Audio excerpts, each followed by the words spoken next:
আসসালামু আলাইকুম, সবাই কেমন আছেন? আশা করি ভালো আছেন। তো এটা দেখতেছেন আপনার 276 ডিমের বা 264 ডিমের full automatic incubator controller use করা হয়েছে দুইটা, এসটিসি 1000 আর হলো M452 ফুল অটোমেটিক, আর্দ্রতা টেম্পারেচার সম্পূর্ণ অটোমেটিক। এই যে এক্সস্ট ফ্যান দেওয়া আছে, যদি মেশিনের ভিতরে হিট বেশি হয় ফ্যানের সাহায্যে হিট বের করে দিবে।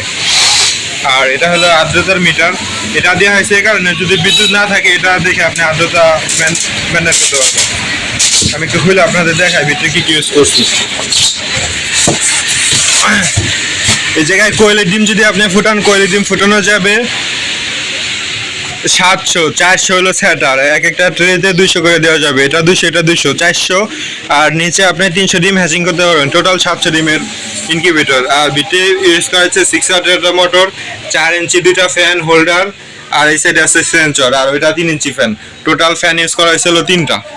আর কন্ট্রোলার সাইডটা আমি আপনাদের আবার একটু দেখাই।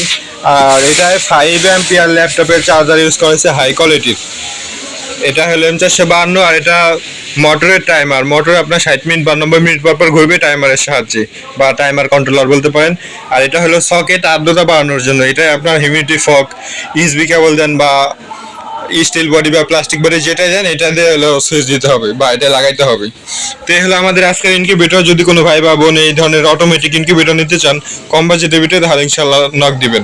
আর যদি আপনারা ভালো ইনকিউবেটর নিতে চান এডজাস চাইতে, তাহলে XM18 কন্ট্রোলার দিয়ে বানিয়ে নিতে পারেন সেম কোয়ালিটির, কিন্তু এটা বাজেট বেশি লাগবে। তো আজকে এই পর্যন্ত, দেখাবেন নেক্সট কোনো ভিডিওতে। সবাই ভালো থাকুন, সুস্থ থাকুন, আল্লাহ হাফেজ।